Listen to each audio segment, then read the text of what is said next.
El capítulo número 10 habla acerca del llamamiento eficaz. Esta doctrina, más que simplemente enseñarnos de un anuncio que el Señor hace, intentando convencerte con argumentos de que le sigas a Él, vimos que el llamamiento eficaz trata es de una acción que Dios hace en donde Él, por su poder divino, te llama del reino de las tinieblas al reino de la luz a través de transformarte, regenerarte, darte un nuevo nacimiento. Es una acción que Dios hace en ti, no dependiendo de ti, sino a pesar de ti. Bien, entonces una acción que el Señor hace en nosotros. Los párrafos que siguen, pues el capítulo 10 tiene 4 párrafos. La clase que vimos en el otro miércoles fue la explicación del primer párrafo que nos enseña las generalidades de la doctrina del llamamiento eficaz. Nos da la base doctrinal y conceptos para entender la doctrina. Los párrafos que siguen y de los cuales vamos a hablar hoy, ahora nos hablan es la precisión, o mejor dicho, detallan ciertas preguntas que aparecen al nosotros entender la doctrina. El párrafo 2 habla acerca de el origen o la naturaleza monérgica o la naturaleza de que solamente proviene de Dios. Ese acto no depende del hombre y de Dios, sino solamente de Dios, una obra de Dios únicamente. Párrafo 3 habla acerca de si ese llamamiento depende de la Biblia y del Evangelio, de la predicación del Evangelio como el instrumento para llamar eficazmente. ¿Qué ocurre con aquellos que no son capaces porque no tienen el razonamiento suficiente para entenderlo?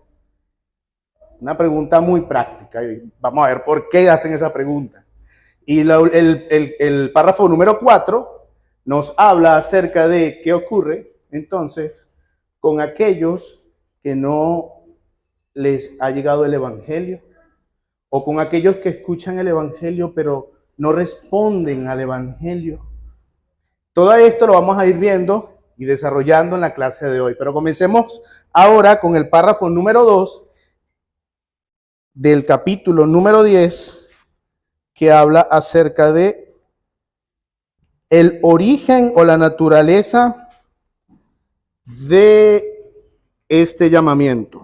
Permítanme leerles el párrafo número 2 que dice de la siguiente forma. Este llamamiento eficaz proviene exclusivamente de la gracia libre y especial de Dios, no de ninguna cosa prevista en el hombre, ni por ningún poder o instrumentalidad en la criatura, siendo en esto enteramente pasivo al estar muerto en delitos y pecados, hasta que es vivificado y renovado por el Espíritu Santo.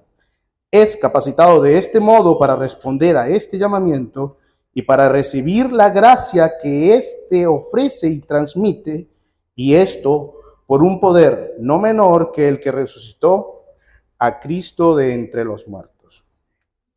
¿Cuál es el origen del llamamiento? Es la gracia de Dios. La gracia del Señor es el origen de este movimiento de Dios para salvación del hombre. ¿Qué es gracia? Gracia simplemente significa un favor no merecido. Algo que tú no te merecías y se te ha dado. Eso es gracia. Dice 2 de Timoteo 1:9, quien nos salvó y llamó con llamamiento santo, no conforme a nuestras obras, sino según el propósito suyo y la gracia que nos fue dada en Cristo Jesús antes de los tiempos de los siglos. Nos llamó por su gracia, por su pura misericordia. Es decir, hermanos, el Señor para elegir a una persona, no fue que vio algo especial en ti que no había en el otro que estaba al lado tuyo, Dios no vio nada especial en ti. No hay nada en la criatura que le atraiga y que le haga ver como objeto especial de su favor. Lo que Él hizo, lo hizo por pura misericordia. Porque de entre muchos tomó a uno, no por Él, sino por el amor que Él decidió dar hacia esa criatura. Esa es la razón por la cual el Señor nos escoge y nos llama. Pura misericordia y gracia. Esta gracia es libre, gratuita y es especial. ¿Por qué? Libre, pues no hay nada ni nadie que coaccione a Dios a que obre de esa manera para con nosotros. Es totalmente libre de que haga lo que quiera hacer y como lo quiera hacer. Decidió Él llamar a algunos, amarlos a ellos, enviar un Salvador a ellos, y no por un deber que tuviera para con nosotros, sino por su pura misericordia. Es gratuita porque los objetos de su bondad no han hecho nada para ganarse ese trato especial. ¿Qué le podemos dar a Dios para que Él nos retribuya su gracia y su perdón? Absolutamente nada, mi hermano. Por eso es gratuita y es especial, pues Dios no solamente trata con los creyentes, Dios trata con toda la creación, lo que conocemos como la gracia común. A todos les da comida, alimento, les permite que sean felices, tienen familias, tienen hijos, de cierta forma. Pero a algunos, a sus escogidos, ha decidido dispensarles el favor especial de establecer una relación con Él, una relación salvífica, y que ellos se den cuenta que necesitan a Cristo para salvación. Por eso es especial esa gracia del llamamiento eficaz. Ahora, el mismo capítulo nos dice que ya va, mi hermano, que se me perdió aquí en el libro. Nos dice que esto no es únicamente, o no se escribe únicamente de una forma al azar, sino que hay palabras que están aquí que fueron también escritas para defender la fe de algunos movimientos que desde ese momento estaban tergiversando esta doctrina.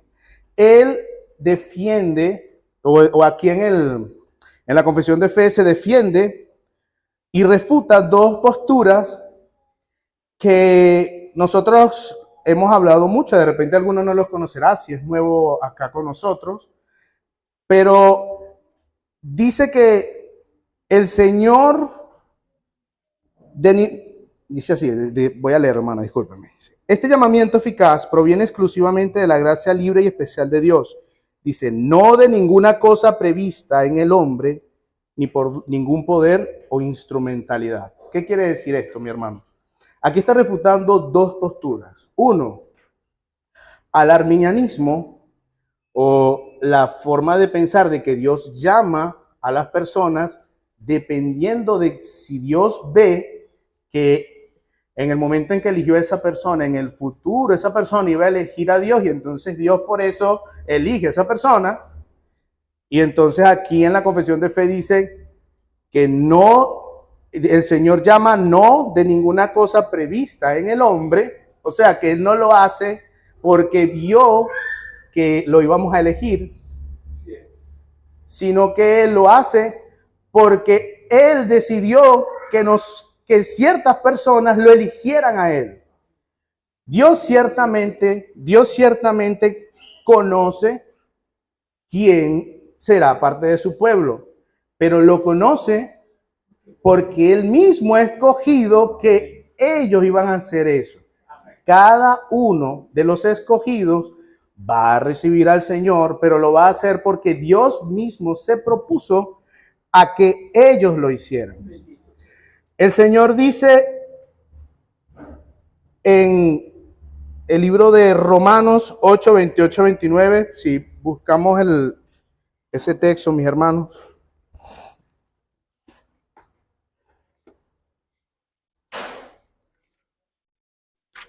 aquí es una base para entender este punto del conocimiento al Señor y también una base que utilizan las posturas arminianas para decir que Dios elige en base a conocimiento. Dice la palabra del Señor así. Y sabemos que los que aman a Dios, todas las cosas les ayudan a bien. Esto es, a los que conforme a su propósito son llamados.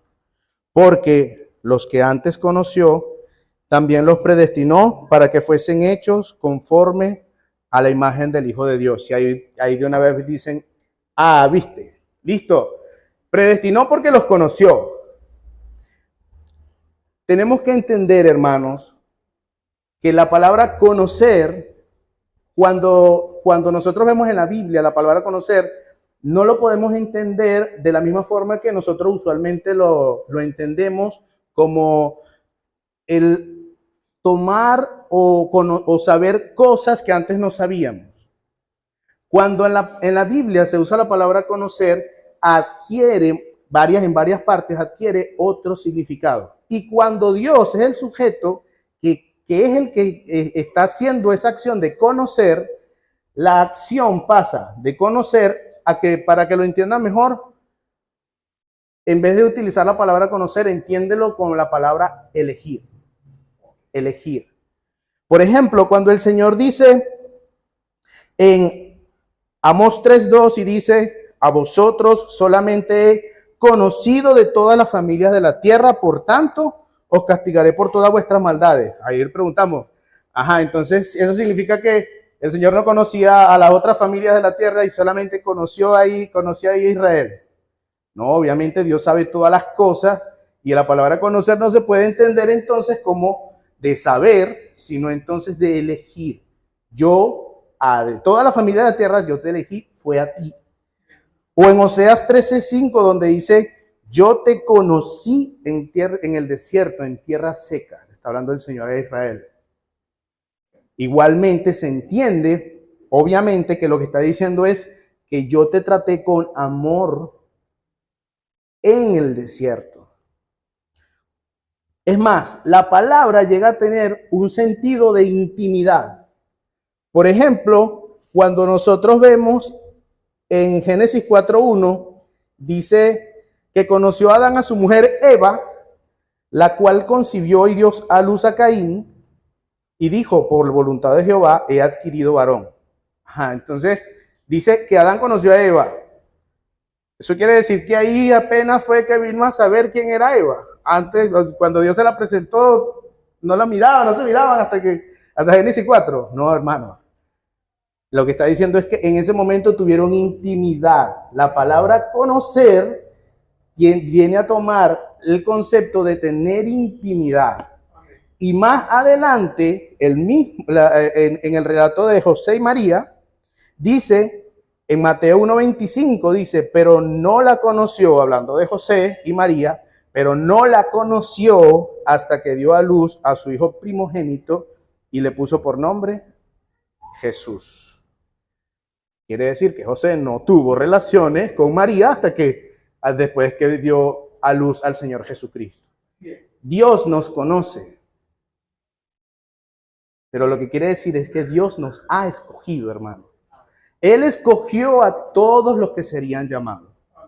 Y es importante, hermanos, que entendamos que el llamamiento eficaz depende y su base se centra en la elección divina.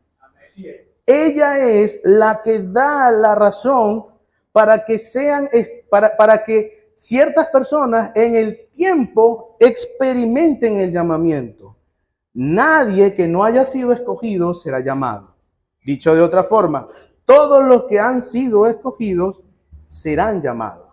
Por eso es importante entender la base de la elección en todo este párrafo.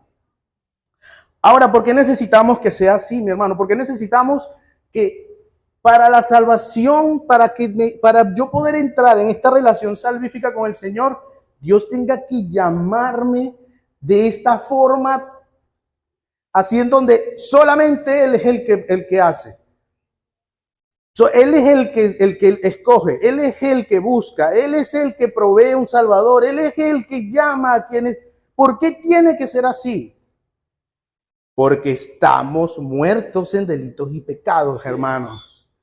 Si el hombre tuviera capacidad, aunque si fuese un poquito de capacidad de poder buscar al Señor, tal vez habría posibilidad, pero la Biblia dice que estamos en Efesios, en Romanos, en distintos textos, hermanos, vemos el Señor diciendo que el hombre no solamente no puede, sino que no quiere reaccionar al Señor.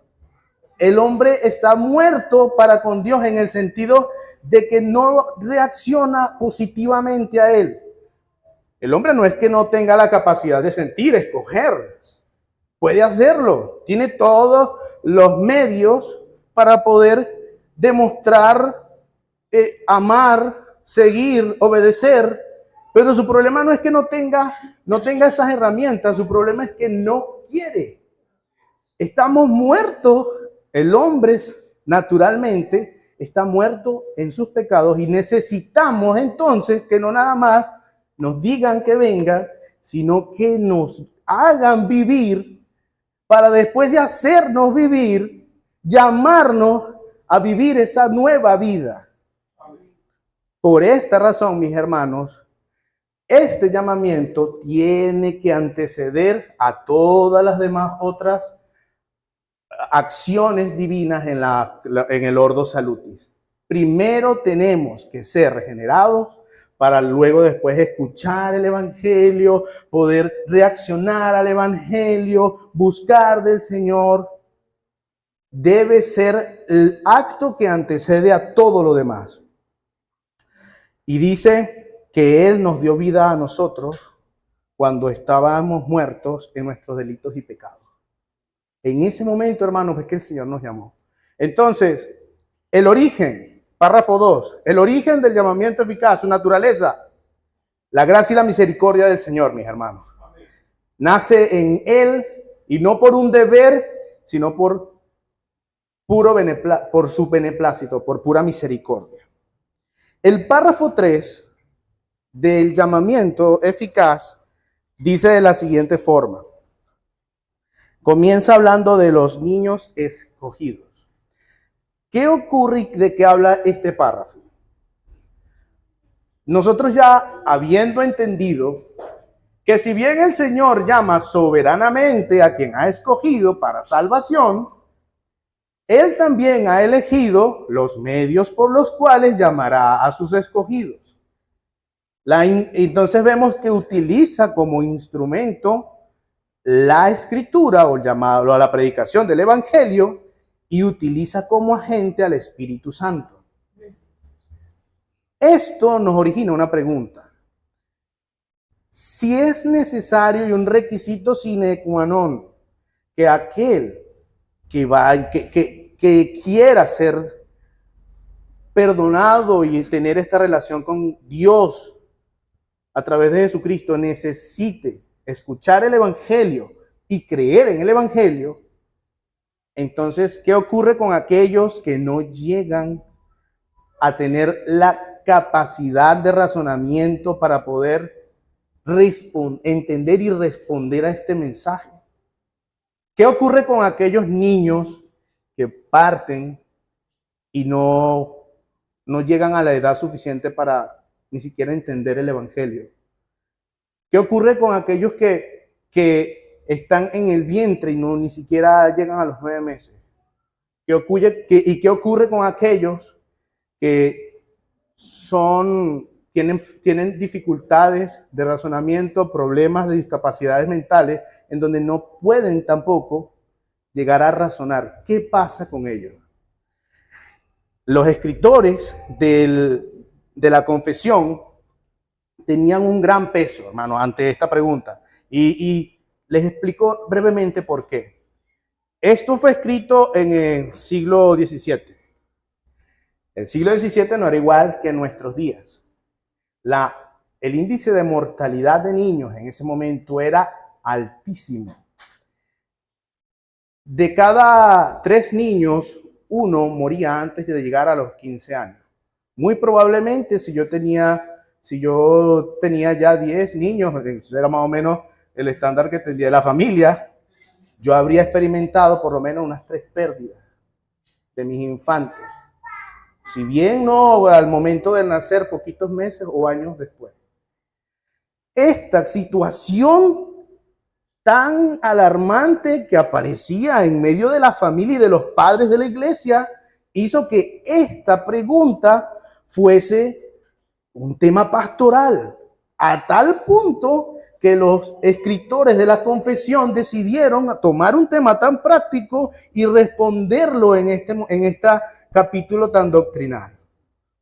Entonces, leamos el capítulo 3 para ver qué responden los que escribieron, los redactores de la confesión, y dice así: los niños escogidos que mueren en la infancia son regenerados y salvados por Cristo por medio del Espíritu, quien obra cuando, dónde y como quiere.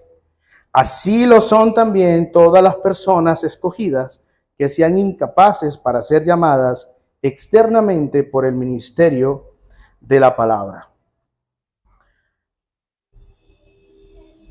Los redactores explican que ante esta verdad, que no podemos negar, no podemos negar ciertos principios de la Escritura. ¿Y cuál es lo primero, hermano? Todos los hombres nacemos en pecado. Eso es lo primero que debemos conocer para poder abordar de una forma bíblica este tema. Dice en Efesios 2:3 que nosotros éramos por naturaleza hijos de ira, lo mismo que los demás. En Romanos 5:17 y 18 dice que, pues si por la transgresión de uno solo reinó la muerte, está hablando de Adán, mucho más reinarán en vida por uno solo, Jesucristo, los que reciben la abundancia de la gracia y del don de la justicia. Así que como por la transgresión de uno vino la condenación a todos los hombres, de la misma manera por la justicia de uno vino a todos los hombres la justificación de vida. ¿Qué nos está diciendo, mis hermanos? Todos los hombres nacemos siendo culpables. ¿Por qué? Porque la culpabilidad delante de Dios no se da porque cuando el hombre comete su primer pecado, sino que el hombre, todos los seres humanos, fuimos pecadores cuando Adán pecó. Dios ha hecho que la humanidad tenga relación con Dios de una forma pactual, de una forma representativa. Así que cuando el primer hombre, nuestro padre Adán, peca, en realidad él peca y nosotros con él. De forma que todos nosotros heredamos esa culpa. Somos ya desde el vientre, somos ya vistos por Dios como pecadores. Entonces, y ahora ven la importancia de por qué precisar este tema. Porque cuando ya hablamos entonces de los infantes que mueren, tendemos y nuestra sociedad tiende a pensar que los infantes son inocentes. No, mis hermanos, la Escritura dice que el infante es pecador por Adán. Bien, ahora estamos aquí parados. Ok, ahora Dios, ¿y qué hace el Señor con estas personas que parten, tanto ellos como aquellos que mentalmente están incapacitados para hacer lo que hace el Señor? Hay una respuesta clara en la Biblia y la respuesta de los confesores y de los teólogos es: no hay una respuesta clara. La Biblia no te dice en ninguna parte claramente qué Dios va a hacer. No.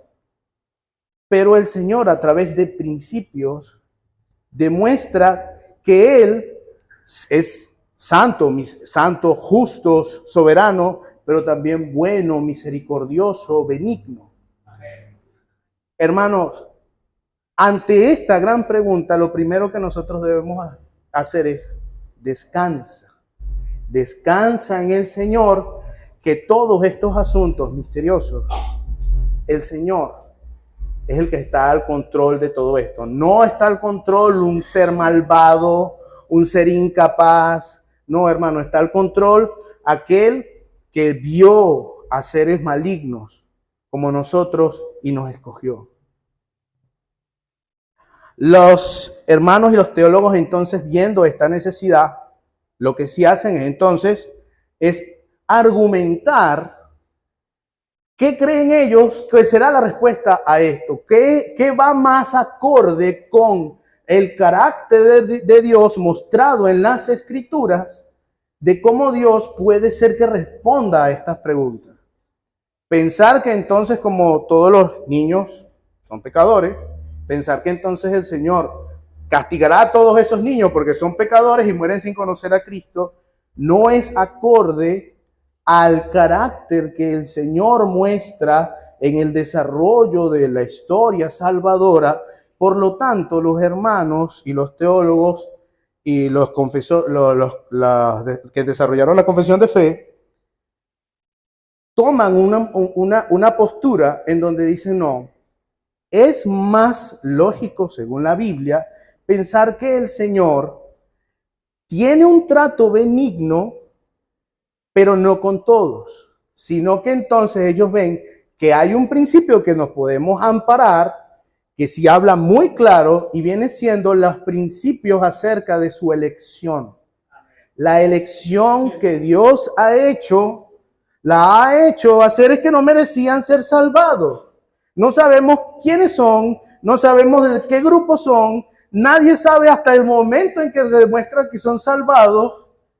Entonces, si el Señor salva a escogidos de donde sea, quien sea, en el momento que sea.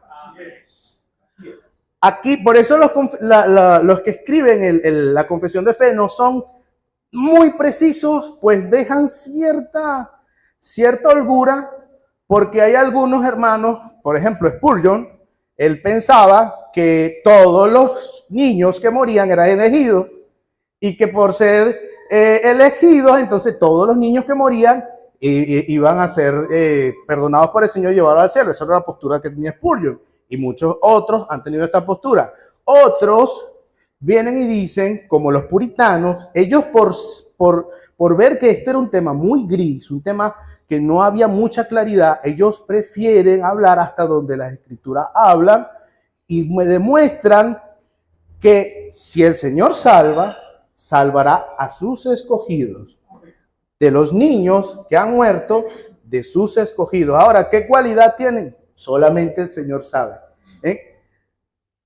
Aclarando lo siguiente, esta salvación a ellos es una salvación que se haría de una forma especial. ¿Especial por qué? Porque no mediaría la instrumentalidad de la predicación del Evangelio ni del ejercicio de la fe de la criatura. Sí necesitaría igual la base del perdón y serían entonces salvados es por Cristo, por su muerte en la cruz. Y lo que haría el Señor entonces es que el Espíritu Santo a esa criatura que muere aplica la obra de Cristo, lo restaura en su naturaleza y ese ser sería entonces perdonado y admitido delante de la presencia de Dios en base a Cristo. No de ninguna inocencia, hermano. No hay inocencia. Nuestros niños necesitan del Señor Jesucristo para ser salvos, incluso de los que no han nacido. Pero como les dije y como estuvimos hablando antes de este desarrollo, pero acá la base y la confianza es, hermanos, confía en el Señor. Confía que un Señor soberano, benigno y todopoderoso es el que está a cargo de este tema. Esta es la postura de la confesión de fe y nos dan alivio en que estamos en las manos de un buen Dios. Estamos en las manos de un buen Dios. Muy bien. Ahora, el párrafo 4 va a hablar acerca de, muy bien, si ese llamado se hace a todos. Hay un llamado general. ¿Cómo es esto de que hay unos que escuchan el llamado, están entre nosotros, pero no vemos que hay conversión? ¿Y qué ocurre con aquellos que ni siquiera les llegó ese llamado? ¿Cómo ellos van a ser juzgados si nunca escucharon? Entonces el párrafo 4 va a hablar acerca de aquellos que no son elegidos, pero dividiéndolo en dos grupos. Los no elegidos que escucharon el evangelio y los no elegidos que no escucharon el evangelio. Y vamos a ver qué dice el párrafo 4 y cómo lo desarrolla. Y dice: otros que no son escogidos, aunque sean llamados por el ministerio de la palabra y tengan alguna de las operaciones comunes del Espíritu, como no son eficazmente traídos por el Padre, no quieren ni pueden acudir verdaderamente a Cristo y por lo tanto no pueden ser salvos. Mucho menos pueden ser salvos los que no reciben la religión cristiana, por muy diligente que sean en conformar sus vidas a la luz de la naturaleza y a la ley de la religión que profesa. Bien, hablemos del primer grupo. Los oyentes no elegidos. ¿Quiénes son? Dice que estos reciben el llamado general del evangelio. Ellos escuchan el evangelio de verdad. Escuchan aquel pacto que Dios hizo en la eternidad y que se desarrolló en el tiempo del Salvador, que fue entregado y muerto y crucificado y resucitado para que todo aquel que en él cree sea salvo. Ellos ven las obras que hace el Señor, avivando los corazones de aquellos que han confiado en el Señor. Ven la grandeza del poder de Dios, ven las bondades del Señor en medio de su iglesia. Pero nunca se comprometen de veras, nunca son de verdad transformados de corazón a estas cosas que ellos ven, escuchan y hasta participan. Ellos entienden estas verdades, pero como no son llamados eficazmente, no aceptan el llamado del evangelio y no vienen a Cristo. Escuchan el evangelio, pero no son renacidos para poder venir a Cristo y abrazar el evangelio. Y esto genera una pregunta. La pregunta es, y entonces la culpa la tiene, pareciera que la tuviera Dios, porque no los capacita para poder responder, reaccionar. Entonces, ese llamado que hacen es que un llamado ficticio. No, mis hermanos, eso es un llamado real. Ellos no son llamados como que por lástima, no, hermanos. Mire nada más cómo dice Pablo en 2 Corintios 5:20. Dice: así que somos embajadores en nombre de Cristo, como si Dios rogase por medio de nosotros, os rogamos en nombre de Cristo, reconciliaos con Dios. Hermano, este llamado yo no lo veo un llamado ficticio. No lo veo como que Pablo, bueno, si es verdad que Jesucristo dijo que lo lográramos a todos, vamos a hablarle a esto acá. No, hermano, rogaba. Una plegaria casi que como si Dios se le inclinara y le suplicara, conviértanse. Es un llamado verdadero, hermano. No es Dios negándose a ellos, es ellos resistiendo el llamado del Señor. La culpa no recae sobre el Señor, la culpa recae sobre las criaturas rebeldes. Es el corazón duro del hombre que hace que ese llamado no sea eficaz. Entonces, ¿qué hace el Señor? El Señor da vida.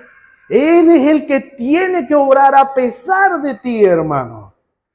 A pesar de que el hombre pecador está reacio a escuchar del Señor, aquel que Él haya elegido, Él obrará en su corazón y Él será el que actuará en favor para la salvación. Él dará el primer paso y definitivo. El punto central acá es que el rechazo del evangelio lo hace el hombre, mientras que la aceptación del evangelio es una obra de Dios.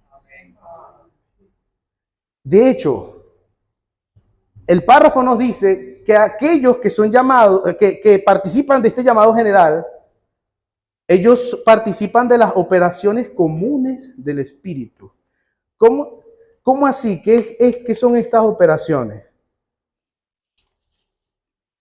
Es el obrar del Espíritu Santo, iluminando las Escrituras, enseñando en las Escrituras, moldeando, guiando, protegiendo, proveyendo. Ellos participan de estas operaciones. Sin embargo, a pesar de que participan de ellas no son salvíficas. Sin embargo, sí son luz suficiente para demostrarle en qué condición está. De hecho, un teólogo contemporáneo a la redacción de Confesión de Fe dice lo siguiente. Dice que Dios llama a todos los que están bajo el ministerio del evangelio, advirtiéndole de la destrucción, invitándolos a la salvación y revelándoles el camino a Jesucristo. Muchos no prestan atención a esto en absoluto y no consideran que sea aplicable a ellos en absoluto. Otros sí escuchan por un momento, pero luego siguen como antes. Otros están convencidos y están sujetos a las operaciones comunes del Espíritu. Comunes porque los elegidos y los intermitentes son partícipes de ellos. Son convicciones comunes sobre su estado de miseria, una concepción e impresión de la salvación y condenación, temor a la ira de Dios, conocimiento del Señor Jesús y de los misterios de la salvación y condenación, temor a la ira de Dios. Dice, tienen en estima por el estado de los hijos de Dios y un deseo de ser también unos de ellos. También habrá una agitación de uno mismo para arrepentirse, para orar, para leer la palabra de Dios, para ejercer la fe histórica, para unirse a los piadosos, para huir de las excesivas contaminaciones del mundo. Estos puntos pueden encontrarse tanto en los elegidos como en los impenitentes. Muchos de los llamados no van más allá del temblor de un Félix, la persuasión de un Agripa, la conversión de un Saúl y el cambio de un Faraón. Como un perro vuelven a su vómito y como una cerda que fue lavada a revolcarse en el fango. Por lo tanto, continúan en su antigua manera. Hermanos, participan de la iglesia, tienen apariencia de piedad, pero en su corazón no hay un celo por el Señor. Hermanos, están entre nosotros, pero no son de nosotros.